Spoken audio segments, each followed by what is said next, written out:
हाँ जी।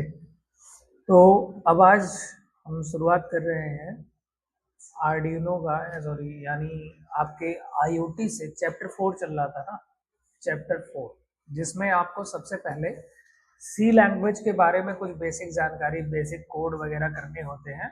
और कुछ बेसिक सी लैंग्वेज की जानकारी होने के बाद फिर जरूरत पड़ती है एम्बेडेड सी की, जहां आप आईओटी को डेवलप करना सीखते हैं, आर्डिनो के अंदर कोड इंस्टॉल करना सीखते हैं। लेकिन उससे पहले आपको कुछ सी लैंग्वेज आनी चाहिए। अब सी लैंग्वेज की कोडिंग आप दो तरीके से कर सकते हैं, एक ऑफलाइन, दूसरा ऑनलाइन। दोनों मेथड को बता रहा हूं तो ध्यान से समझिएगा। ऑनलाइन अगर आप बहुत ताम झाम से बचना चाहते हैं, ठीक है, आपके पास लैपटॉप भी नहीं है और आपको सी लैंग्वेज की कोडिंग मोबाइल फोन में करनी है, तो सिंपल आप दो काम कर सकते हैं। पहला कि आप प्ले स्टोर में जाकर के कोई सी कंपाइलर डाउनलोड कर ले, ठीक है, बहुत सारे आते हैं, वहां पे वो डाउनलोड हो जाएगा और फिर आप रन कर सकते हैं। या ए कोड एडिटर के नाम से एक है, बहुत बढ़िया है वो, उसको डाउनलोड कर सकते हैं। दूसरा, अगर आप सब कुछ इंस्टॉल करने से बचना चाहते हैं तो आप सीधा सिंपल ब्राउजर ओपन करिए, वहां पे आपको फिर सर्च करना है ब्राउजर के अंदर जाकर के सी कंपाइलर, ठीक है। अभी ये थोड़ा सा रुक रहा है, हटाता हूं मैं इसको। यहाँ पे आपको सर्च कर लेना है सी कंपाइलर, ठीक है। सी कंपाइलर लिख करके आपको सर्च कर देना है। अब बहुत सारी ऐसी वेबसाइट होती हैं जो हमारे सी प्रोग्राम को कंपाइल करने में मदद करती है। देखो, सी प्रोग्राम जो है ना, इसके साथ जो ट्रांसलेटर आता है वो कंपाइलर यूज होता है, ठीक है। तीन प्रकार के ट्रांसलेटर होते हैं, हमने बताया था आपको। एक हमारा असेंबलर होता है, और एक कंपाइलर, और एक होता है इंटरप्रेटर जो कि पाइथन में यूज होता है। तो यहाँ पे सी कंपाइलर हमने सर्च किया तो पहली वेबसाइट प्रोग्राम विच की आ गई है, जो कि काफी बढ़िया है। यहाँ से आप अपने सी प्रोग्राम को बहुत सिंपल तरीके से रन कर सकते हैं। अब जैसे ही आप इस वेबसाइट पे आते हैं तो यहाँ पहले से ही कुछ एक छोटा सा कोड लिखा गया होगा, जो कि इस मैसेज को प्रिंट करने के लिए है, ठीक है, try programiz dot pro. यानी अगर मैं इसको रन करता हूँ, देखो यहाँ पहले से ये प्रोग्राम लिखा है, रन करूंगा तो इनका ये जो प्रोग्राम है जो इन्होंने ये प्रिंट के अंदर लिख रखा है, अभी ये आउटपुट मुझे यहाँ पे देखने को मिल जाएगा, ये रहा। तो अभी मैं थोड़ी देर में आपको इन सारी चीजों का मतलब समझा रहा हूँ कि ये सब है क्या चीज, ठीक है। अभी तो फिलहाल मैंने एक इंटरफेस दिखा दिया कि आप यहाँ से भी अपने सी प्रोग्राम को रन कर सकते हैं, ठीक है। प्रोग्राम मिस की वेबसाइट पे जाके रन कर सकते हैं, या W3 स्कूल पे जाएंगे तो वहां पे लगभग बहुत सारे प्रोग्राम को रन करने के लिए अलग अलग मिल जाते हैं इंटरफेस। तो एक तो ये हो गई बात ऑनलाइन, जिसमें आपको कुछ इंस्टॉल करने की जरूरत नहीं पड़ेगी और आपका काम बड़े आराम से हो जाएगा, ठीक है, पहली चीज। दूसरी कि अगर आप बार बार ऑनलाइन नहीं जाना चाहते, आपके पास सिस्टम है और आप VS कोड एडिटर के अंदर कोडिंग करना चाहते हैं, ठीक है, तो अब आपके पास में क्या विकल्प होगा उसको देख लेते हैं। जैसे VS कोड एडिटर है, अगर अभी मैं इसके अंदर सी प्रोग्राम को रन करूँ ना, तो मुझे यहाँ पे ये एरर मिलने वाला है। चलिए दिखाता हूँ, मैं एक काम कर लेता हूँ, इनका ये जो कोड है, ठीक है, अभी मैं लिख करके सारे कोड को दिखाऊंगा। मैं इनका ये कोड पहले तो सेलेक्ट करके कॉपी किया, कॉपी करने के बाद हम आ गए अपने VS कोड एडिटर के अंदर और एक फाइल बना के रन करके दिखाता हूँ, तो मुझे एक एरर देखने को मिलेगा, ठीक है। तो यहाँ से मैं एक फाइल बना लेता हूँ, क्लिक करा मैंने और कुछ नाम डाल दिया, जैसे हेलो डॉट डॉट सी, ठीक है। जो सी लैंग्वेज की फाइल होगी वो डॉट सी एक्सटेंशन के साथ में सेव की जाती है। अगर सी प्लस प्लस की फाइल होती तो dot C P P extension के द्वारा सेव की जाती। फिलहाल हम इसको लगाएंगे और यहाँ पे ये फाइल आ गई। प्रोग्राम का जो कोड था, कोड हमने यहाँ पे कॉपी पेस्ट कर दिया। तो अब यही हमें स्टार्टिंग में ही एक एरर देखने को मिल जा रहा है यहाँ पे, ठीक है, यहीं पे एक एरर देखने को मिल जा रहा है। और अगर हम यहाँ से जा करके रन कोड पे क्लिक करते हैं, शॉर्टकट है Ctrl+Alt+N, ठीक है, तो यहाँ पे भी हमें एक एरर देखने को मिलता है। तो इस तरीके के एरर आते हैं। अब इन एरर को सॉल्व करने के लिए हमें कुछ स्टेप अपनाने पड़ेंगे। जैसे क्या क्या स्टेप होंगे? पहले हमें अपने कंप्यूटर के अंदर एक सी कंपाइलर इंस्टॉल करना पड़ेगा, ठीक है। अब कैसे करना है इंस्टॉल, तो आपको क्या करना है, पहले कुछ चीजें करनी पड़ेंगी। आपको गूगल पे जा करके यहाँ पे सर्च कर लेना है MinGW, ठीक है। ये कंपाइलर होगा तो मदद करेगा हमारे सी प्रोग्राम को रन करने में। जब हम ए लेवल जैसे कोर्स को करते हैं, ठीक है, ओ लेवल के बाद जो कि होता है, तो वहाँ पे सी प्लस प्लस पढ़ना होता है, और सी प्लस प्लस को भी चलाने के लिए MinGW की ही आवश्यकता पड़ती है। जब आप MinGW पे जाते हैं तो सोर्स फॉर .NET की वेबसाइट पे आप चले जाएंगे यहाँ पे, और अभी यहाँ पे आपको डाउनलोड का ये रहा ऑप्शन, यहाँ पे एक ऑप्शन मिल जाएगा, ठीक है। इसको पहले मैं क्लोज कर देता हूँ। पहले आप इन स्टेप को अपना लेना, ठीक है। एक बार ये ऑफलाइन वाला भी मेथड ट्राई कर लेना, बार बार ऑनलाइन से फुर्सत मिल जाए, ठीक है। यहाँ पे ये डाउनलोड हो गया। अब ध्यान से समझिएगा सारा स्टेप। तो डाउनलोड जैसे क्लिक करा, डाउनलोड हो गया। अब इस पे क्लिक करेंगे, इस पे, ठीक है। इस पे क्लिक करते ही अभी हमारे सामने एक डायलॉग बॉक्स आएगा, ऐसा कुछ। नेट कनेक्ट होना चाहिए, ठीक है, क्योंकि ये पहले कुछ चीजें डाउनलोड करता है। तो यहाँ पे मैं इंस्टॉल पे क्लिक करूंगा, और ये लोकेशन दिखा रहा है कि आपकी ये फाइल कहाँ पे जाएगी। तो सी ड्राइव के अंदर MinGW नाम से एक फोल्डर बनेगा, उसके अंदर जाकर के सारी फाइलें इंस्टॉल होंगी, और कंटिन्यू पे क्लिक करेंगे, ठीक है। कंटिन्यू पे क्लिक करने के बाद अब ये थोड़ा सा समय लेगा, जहां पे ये कुछ फाइलों को इंस्टॉल करना शुरू करेगा। इन जैसे जैसे मैं बता रहा हूँ ये स्टेप करना, ठीक है। और अगर VS कोड एडिटर आपके अंदर नहीं है, जो लोग वीडियो देख रहे होंगे, क्या पता नहीं किए हो, उनके लिए भी मैं बता दूं, आपको सिंपली क्या करना है कि यहाँ पे VS कोड लिख करके सर्च करना है गूगल पे जा करके, ठीक है। और VS कोड डाउनलोड या VS कोड लिख करके सर्च कर देना, तो यहाँ पे एक वेबसाइट आ जाएगी, ठीक है। एक भाई इधर आते हैं नीचे, ठीक है, यहाँ पे डाउनलोड विजुअल स्टूडियो कोड, यहाँ पे क्लिक, ठीक। अब ये यहाँ पे हमें अलग अलग ऑप्शन देता है कि आपके पास में जो सिस्टम है उसके अंदर कौन सा OS पड़ा हुआ है, किस ऑपरेटिंग सिस्टम पे आप काम कर रहे हैं। विंडोज के लिए इधर बना है, ठीक है, यहाँ सिंपली क्लिक करना है और ये डाउनलोड होना शुरू हो जाएगा। और लिनक्स वगैरह है तो इसके लिए फिर यहाँ पे है, मैक है तो यहाँ पे है, ठीक है। जैसे मैं क्लिक करूंगा डाउनलोड होगा, और वैसे ही जैसे मैंने इसको इंस्टॉल करना शुरू किया क्लिक करके, वैसे ही क्लिक करना इंस्टॉल। और हाँ, एक चीज याद रखना होता है, कभी भी VS कोड एडिटर जब भी आप डाउनलोड इंस्टॉल करते हो, तो इंस्टॉल करते समय दो तीन ऑप्शन आते हैं जिन पे चेक बॉक्स बना होता है और उन पे चेक करना होता है। तो उन सारे ऑप्शन पे चेक बॉक्सेस पे क्लिक जरूर करके इंस्टॉल करना, ठीक है। उनको क्लिक किए रहोगे तो उससे आपको काफी ज्यादा बेनिफिट आगे मिलता है।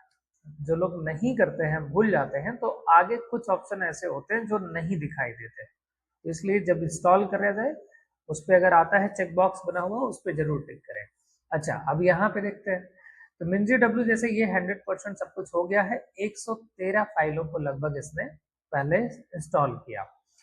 अब हमें क्या करना है, यहाँ पे कंटिन्यू पे क्लिक कर देना है। जैसे हम इस पे क्लिक करेंगे तो अब हमारे सामने ये फिर से कुछ चीजें आएंगी। यहाँ पे अगर आप देख पा रहे हो तो ये लिखा हुआ है MGW, ठीक है, 32 GCC, फिर G++, इसके आगे यहाँ पे लिखा मिल जाएगा C++ कंपाइलर। एक तो ये हो गया जब हम C++ की कोडिंग करते हैं उसके लिए। तो आगे चल के अगर आपको उसको भी करना है तो आप यहाँ पे टिक लगा लीजिए। जैसे क्लिक करेंगे तो यहाँ पे एक ऑप्शन आएगा मार्क फॉर इंस्टॉलेशन, इस पर टिक कर लीजिए। वहीं पे देखिए ये नीचे लिखा है, ठीक है, सी कंपाइलर, तो मैं इसको भी कर लेता हूँ इंस्टॉल। यहाँ पे भी क्लिक कर लिया सी लैंग्वेज के लिए। इसके बाद यहाँ पे आना है, ठीक है, MinGW 32 बेस जहाँ पे लिखा है ऊपर से दूसरे नंबर पे, इस पर टिक करके इसको भी यहाँ पे क्लिक कर लेना है, ठीक है। ये MinGW इंस्टॉलेशन है। बस ये दो चीजें करनी है और बहुत ज्यादा आपको कुछ नहीं करना। दो नहीं, तीन चीजें ये मुझे करनी थी। मैंने C++ भी कर लिया क्योंकि आगे मुझे क्लासेस देनी है C++ वगैरह की भी, तो उनके लिए ये सही रहेगा। अब मैं यहाँ पे आऊंगा इंस्टॉलेशन पे, ठीक है, यहाँ पे जाना है। यहाँ पहले टिक किया हमने। इंस्टॉलेशन पे जाने के बाद में यही नीचे हमें लिखा हुआ मिल जाता है अप्लाई चेंजेस, ठीक है, और यहाँ पे जाकर के क्लिक कर देना है। जैसे क्लिक करेंगे एक ऑप्शन इधर आएगा और यहाँ अप्लाई पे भी क्लिक कर देना है। फिर से ये कुछ फाइलें इंस्टॉल करना शुरू करेगा। अब थोड़ा सा वेट करना है आपको, ठीक है। अब ये जब सारे सॉफ्टवेयर को इंस्टॉल कर लेगा तो हमें एक दो स्टेप और करना है। ये तो अभी इंस्टॉल करता चला जा रहा है, बहुत सिंपल सा प्रोसेस है, इंस्टॉल करता चला जाएगा ये ऐसे कुछ, ठीक है। इसके बाद बारी आती है इन्वायरमेंट सेट करने की। अब इन्वायरमेंट सेट करने के लिए क्या करना होगा आपको, यहाँ जो स्टार्ट लिखा हुआ है ना, विंडो बटन जो होती है आपकी, यहाँ पे क्लिक करना होता है और यहाँ पे आपको सर्च करना है इन्वायरमेंट। तो जैसे ही आप यहाँ पे ENV लिखते हैं तो आपके सामने यहाँ पे इन्वायरमेंट आ जाएगा और यहाँ पे आप जैसे ही क्लिक करेंगे, ठीक है, edit the system environment variables, यहाँ पे क्लिक करना है। क्लिक करते ही आपके सामने ये कुछ ऐसा आएगा, यहाँ लिखा है इन्वायरमेंट वेरिएबल्स, यहाँ पे क्लिक कर देना है। अब ये कुछ इस तरीके से दिखाई देने लगेगा, ठीक है, ऐसा कुछ। अभी इसकी जरूरत पड़ेगी, फिलहाल मैं इसको क्लोज करता हूँ। अभी मुझे यहाँ से वेरिएबल को सेट करना पड़ेगा, पहले ये इंस्टॉल होने देंगे। ओके, देखो ये अब लगभग यहाँ पे अपने लास्ट प्रोसेस पे है। चलो ये देखो इसका हो गया है इंस्टॉलेशन पूरा और यहाँ क्लोज पे हम क्लिक कर देंगे। जैसे करेंगे तो यहाँ पे ये देखो ऐसा कुछ ये कलर में फिल हो गया है, यानी कि ये चीजें इंस्टॉल हो चुकी हैं। अब मैं इसको क्लोज करूंगा। अब क्या करना है आपको, ये जहाँ दिस पीसी लिखा हुआ है इसको ओपन कर लेना, ठीक है। सी वाले ड्राइव को ओपन कर लेना है। सी ड्राइव को ओपन करने के बाद यहाँ पे जाना है MinGW पे, यहाँ इसको ओपन कर लेना है। इसको ओपन करने के बाद में फिर यहीं पे लिखा हुआ है ये बिन के नाम से एक फोल्डर है, इस बिन फोल्डर को ओपन कर लेना। और बिन फोल्डर को ओपन करने के बाद में इसमें बहुत सारे इस तरीके से हम देख रहे हैं फाइलें आ गई हैं। हमें बस क्या करना है कि यहाँ पे क्लिक कर देना है, ये जो इसका लोकेशन आ रहा है ना यहाँ पे, ये लोकेशन हमें ले लेना है बस, ठीक है। तो Ctrl+C से हमने इसको कॉपी कर लिया, यहाँ क्लिक करके Ctrl+C से पूरा का पूरा कॉपी कर लिया। अब बस इसको क्लोज कर दीजिए। क्लोज करने के बाद में वही चीज इन्वायरमेंट पे आना है, ठीक है। और यहाँ पे इस पे क्लिक कर देंगे, यहाँ पे लिखा होगा पाथ, पाथ को सेलेक्ट करके एडिट पे आ जाना। एडिट पे जाने के बाद यहाँ न्यू पे चले जाना है। न्यू पे जाने के बाद यहाँ पे वही पाथ को पेस्ट कर देना है, ऐसे कुछ हो जाएगा। एंड ओके कर देना। ओके करने के बाद में अब फिर यहाँ पे ओके कर देना है आपको, ठीक है। बस इतना काम करना था। अब यहाँ अपने VS कोड एडिटर के अंदर आ जाइए, इसको ओपन कर लीजिए। यहाँ पे एक दो काम और करना है हमें, और वो काम ये है कि हमें कुछ एक्सटेंशन को डाउनलोड करना पड़ेगा। तो हम चलेंगे यहाँ पे, पहले क्लिक करेंगे, एक सेकेंड कहाँ चला गया एक्सटेंशन वाला हमारा, ये रहा एक्सटेंशन का, इसमें मिल रहा है। तो सी प्रोग्राम को रन करने के लिए हम यहाँ पे लिखेंगे कोड रनर, ठीक है। ये हमारे सी प्रोग्राम को रन करने में मदद करेगा। जैसे मैं यहाँ पे क्लिक करता हूँ, ये पहले से इंस्टॉल है इसके अंदर, आपने अगर नहीं होगा तो यहाँ से इंस्टॉल कर लेना है कोड रनर को, ठीक है। ये सी प्रोग्राम को रन करने में मदद करता है। और तो बाकी सब ठीक है, और तो किसी चीज़ की ज़रूरत नहीं है। और देखते हैं, चलो और तो नहीं लग रहा मुझे, अगर ज़रूरत पड़ेगी तो भी इंस्टॉल करेंगे। तो अब हम यहाँ से एक वापस फाइल बनाते हैं फिर से, ठीक है। हेलो नाम दिया, .html हम सॉरी .c लिखा हमने और एंटर कर दिया। सी की फाइल आ गई। अब मैं पहले एक बार प्रोग्राम को रन करके लिख करके फटाफट दिखा देता हूँ ये रन हो रहा है या अभी भी कुछ कमियां हैं इसके अंदर, ये पहले चेक कर लेते हैं और फिर देखते हैं। Hash include stdio.h int main bracket open and close, फिर यहाँ पे लिखना है printf ब्रैकेट ओपन और यहाँ पे मैं लिखता हूँ हेलो और फिर यहाँ पे रिटर्न 0, ठीक है। ओके, तो अब तक यहीं पे एरर आ जा रहा था, अब वो एरर नहीं आया है और हमारा प्रोग्राम देखने में तो सब कुछ ठीक है। बट अब देखते हैं कि सी कंपाइलर जो है वो सही से अगर इंस्टॉल हुआ है, कहीं कोई दिक्कत नहीं होगी तो ये हेलो मैसेज हमें मिलना चाहिए। यहाँ से मैं रन करूंगा और देखता हूँ इसमें, तो ये रहा जो कि मुझे यहाँ पे हेलो मैसेज को प्रिंट करके दे रहा है, ठीक है। तो यानी कि सब कुछ इंस्टॉलेशन, सारा इन्वायरमेंट सही से सेट हो गया है। ये तरीका था अपने सी लैंग्वेज को मतलब अगर रन करना है तो उससे पहले ये सारे स्टेप आपको करने पड़ेंगे। अब समझाता हूं मैं आपको सारी चीजों को। तो देखो, सबसे पहली चीज, तो अपने VS कोड एडिटर को ओपन करने के बाद यहाँ से फाइल बना लेना है, इतना आप सबको आता होगा, ठीक है। .c एक्सटेंशन के साथ में फाइल बनाना है। अब यहाँ पे सबसे पहली लाइन जो आप लिखोगे, जैसे आप जब HTML को कोडिंग करते थे तो अगर आपको याद होगा, सबसे पहले आप क्या लिखते हैं, डॉक टाइप, डॉक डिक्लेरेशन देते हैं, है ना। तो यहाँ पे आपको जो सबसे पहली लाइन लिखनी होती है वो हैश इंक्लूड, ठीक है। फिर यहाँ पे लिखते हैं std। std का मतलब होता है स्टैंडर्ड, ठीक है, स्टैंडर्ड। io का मतलब है, i का मतलब इनपुट और o का मतलब है आउटपुट। .h यानी हेडर। देखो क्या होता है कि जैसे अगर हम यूजर को कोई भी आउटपुट दिखाना चाहते हैं, तो आउटपुट दिखाने के लिए एक बार यहाँ पे मैं ऐसे ही लिख रहा हूँ, पाइथन के अंदर आप क्या लिखते थे, प्रिंट नाम का, है ना।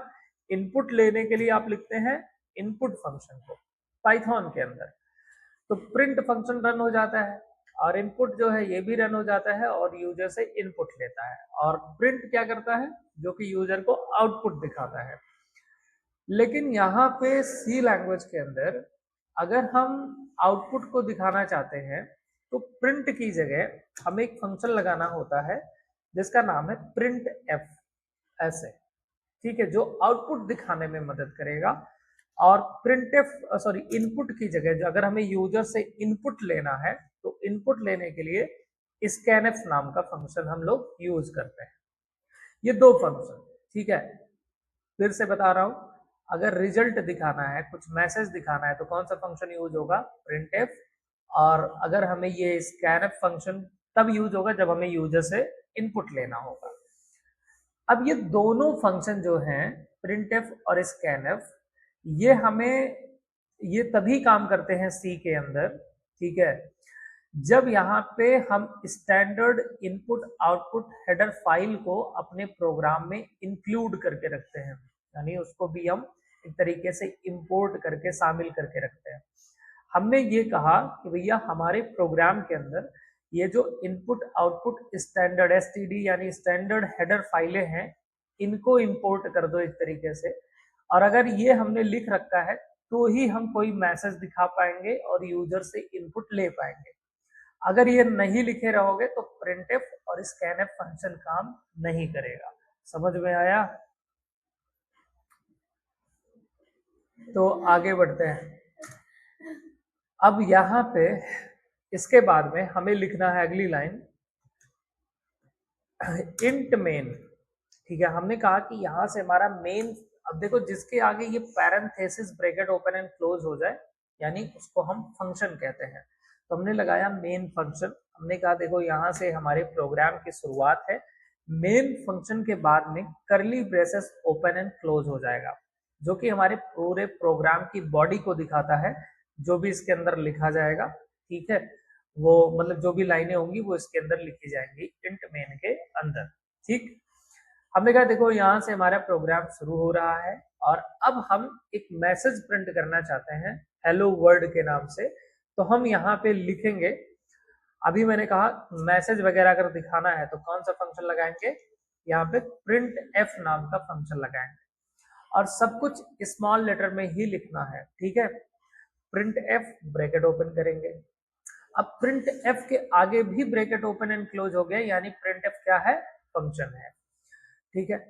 इसके बाद में जो भी मैसेज आप देना चाहोगे डबल इन्वर्टर कॉमा के अंदर ही आपको लिखना है। जैसे पाइथन कहता है सिंगल लगा लो, ट्रिपल लगा लो, डबल लगा लो, कोई सा लगा लो।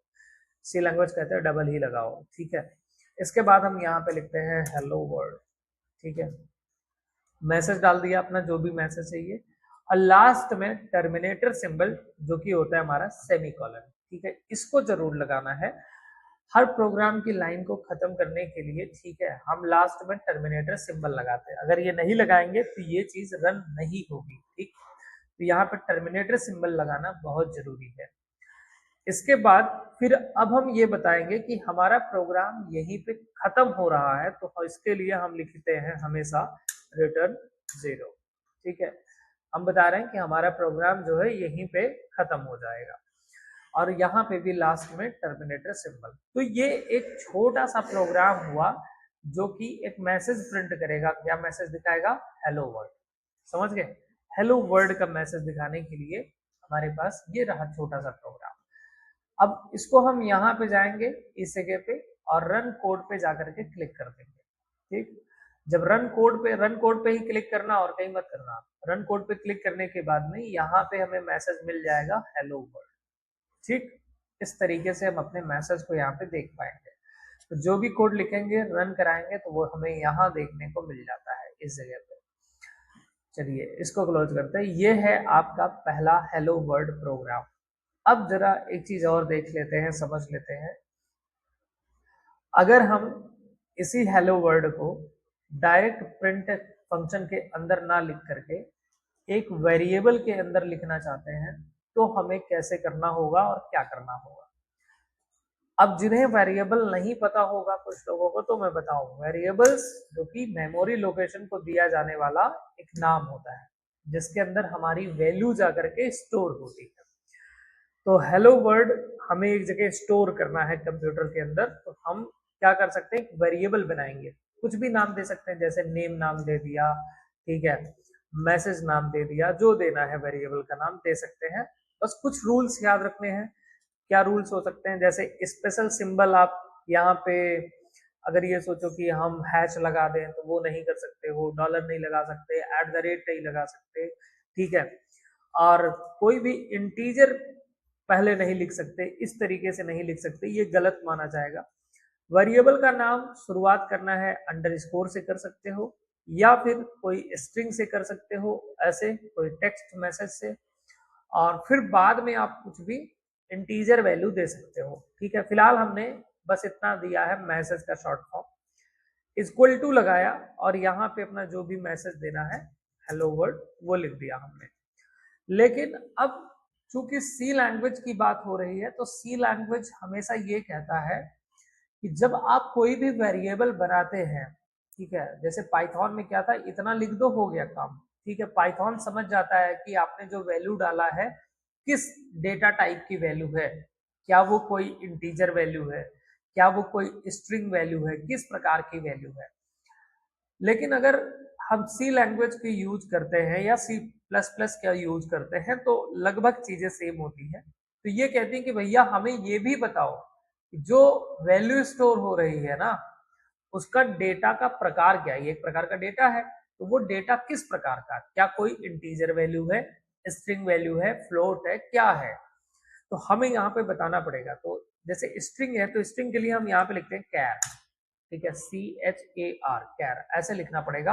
और हाँ, यहाँ टर्मिनेटर सिंबल लास्ट में जरूर लगाना, नहीं तो देखो यहाँ पे एरर आ रहा था। ठीक है, अच्छा दूसरी चीज, अब इतना लिख देने से क्या रन होगा? अभी भी ये रन नहीं होगा, अभी भी इसमें कुछ तामझाम करना पड़ेगा। कैर तो लिख दिया हमने, इसके बाद हम यहाँ पे ऐसे लगा दें स्टार, ठीक है, जिसको पॉइंटर कहा जाता है। स्टार सिंबल यूज कर सकते हैं या फिर हम यहाँ पे बड़े ब्रैकेट के अंदर हम डिजिट नंबर डाल दें कि कितने कैरेक्टर्स हम स्टोर करा रहे हैं। ठीक है, ऐसे कुछ बढ़ा चढ़ा के डाल देना है आपको। ठीक, इतना डाल दिया। अब हम यहाँ पे इस वेरिएबल को कॉल करेंगे प्रिंट करने के लिए। तो अब क्या करना है, हम यहाँ अगर ऐसे लिखते हैं मैसेज तब भी ये अभी भी गलत होगा, रन नहीं होगा। तो यहाँ पे ये क्या कहता है कि भैया देखो आपने बता दिया है कि यहाँ पे कोई कैरेक्टर वाला मैसेज आप स्टोर करा रहे हो, ठीक है। अब अगर हम कोई भी स्ट्रिंग वैल्यू किसी वेरिएबल के अंदर डाल दिए हैं और उस वेरिएबल को प्रिंट करा रहे हैं जिसके अंदर क्या है, स्ट्रिंग वैल्यू है, तो हम सबसे पहले यहाँ पे एक फॉर्मेट स्पेसिफायर यूज करते हैं परसेंटेज लगा करके। अगर इंटीजर वैल्यू होती तो मैं यहाँ लिखता डी, इंटीजर वैल्यू के लिए डी लिखता। अगर स्ट्रिंग वैल्यू है जो कि है अभी, तो हम यहाँ पे परसेंटेज एस लिखेंगे। इसको बोलते हैं फॉर्मेट स्पेसिफायर, ठीक है। और इसके बाद अपने वेरिएबल को यहाँ पे बाहर जा करके मतलब कॉमा लगाना है और फिर अपने वेरिएबल को कॉल कर लेना है। ठीक है, ऐसे कुछ ये हुआ सही तरीका। होता क्या है कि देखो वेरिएबल यहाँ कॉल हुआ, यहाँ हमने बता दिया फॉर्मेट स्पेसिफायर कि जो भी मैसेज है वो कैसा है, स्ट्रिंग है, तो यहाँ परसेंटेज एस लिख दिया। तो वैल्यू यहाँ से इस परसेंटेज एस के अंदर ट्रांसफर होगी और फिर जाकर के हमें वो मैसेज मिलेगा। अब अगर मैं यहाँ पे जाऊं और इस प्रोग्राम को रन कराऊं तो हम देख पा रहे हैं यहाँ पे हमें मैसेज मिल गया है हेलो वर्ल्ड। ठीक है, ये चीज जानना, थोड़ा सा एक बार दो बार दिमाग लड़ा दिए तो अच्छे से समझ जाओगे। ठीक, अब देखो एक और चीज दिखा देता हूँ, कोई इंटीजर वैल्यू वाला तो इंट लिखेंगे, अगर कोई इंटीजर वैल्यू है तो इंट लिखेंगे। जैसे नम नाम से एक वेरिएबल बना लिया, फिर कोई सी भी वैल्यू डाल देते हैं, जैसे 500 डाल दिया।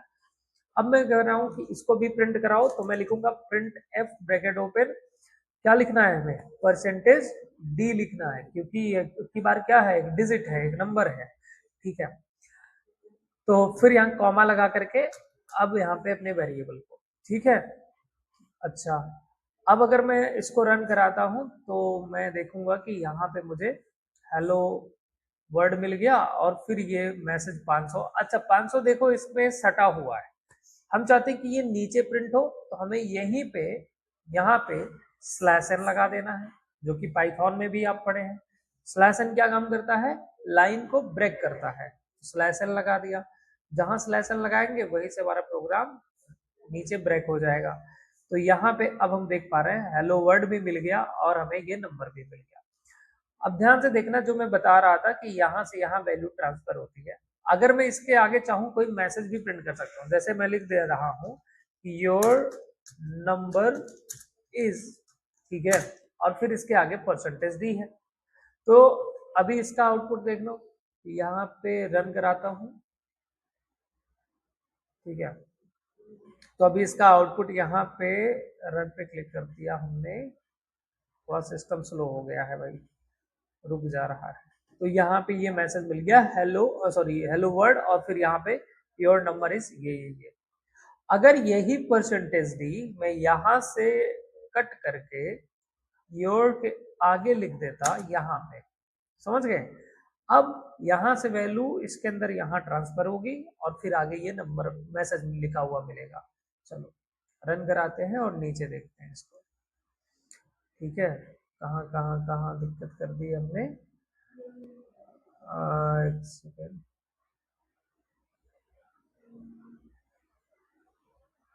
ये इतना एरर कहाँ है आने लगा, इतना कुछ तो दिक्कत वाली बात नहीं है। रुको एक सेकंड, फिर से रन करता हूँ फिर देखता हूँ। ठीक है, देखो ये यहाँ पे आ गया और ये हमारा मैसेज इधर, तो समझ में आ गया, ये जहाँ पे रहेगा उधर ही हमारा मैसेज चला जाएगा, है ना। इसको अगर जहाँ आगे चाहिए तो इसको आगे रखो। क्लियर कि कोई भी वेरिएबल कैसे बनाते हैं, अगर स्ट्रिंग वैल्यू स्टोर करानी है तो वेरिएबल कैसे बनाया जाएगा, क्या चीजें लिखनी होंगी। ये जो हमने ऐसे लिखा हुआ है ये इसीलिए है कि हम इतने कैरेक्टर्स वगैरह स्टोर कर सकते हैं या कर रहे हैं। ठीक है, हम यहाँ स्टार भी यूज कर सकते हैं। दूसरा, अगर इंटीजर वैल्यू है तो इंट डेटा टाइप, पहले वेरिएबल का डेटा टाइप आप डिफाइन करोगे कि उसके अंदर जो वैल्यू आ रही है किस प्रकार की वैल्यू आ रही है। जब प्रिंट करा रहे होंगे, स्ट्रिंग है तो फॉर्मेट स्पेसिफायर परसेंटेज यहाँ पे एस लगेगा, और अगर कोई नंबर कोई डिजिट है तो परसेंटेज डी लग जाएगा। लाइन को ब्रेक करना है तो स्लैश एन, और हमेशा याद रखना हर लाइन के बाद में ये टर्मिनेटर सिंबल जो कि सेमी कॉलन होता है इसको लगाना जरूरी है। सब कुछ स्मॉल लेटर में लिखना है। हाँ, ये जो मैसेज हैं आपके तो डबल कोट्स के अंदर आप लिखे हैं, इनको आप चाहे जैसे लिख सकते हैं, लेकिन जो सी के कोड हैं उनको आपको कैसे लिखना है, स्मॉल में, लास्ट में रिटर्न 0, और सब कुछ इस करली ब्रेसेस के अंदर। तो ये आज आपने पहला प्रोग्राम सी लैंग्वेज का रन कर लिया, वेरिएबल बनाना भी सीख लिया। ठीक है, दोनों चीजें सीख लिए हो, मैसेज को डायरेक्ट प्रिंट करना, वेरिएबल बना करके प्रिंट करना। अब आज बस इस क्लास में इतना सा करना है, अब आगे हम कुछ और चीजें बाद में पढ़ाएंगे आपको। ठीक है, चलिए जाइए, इतना करिए आप।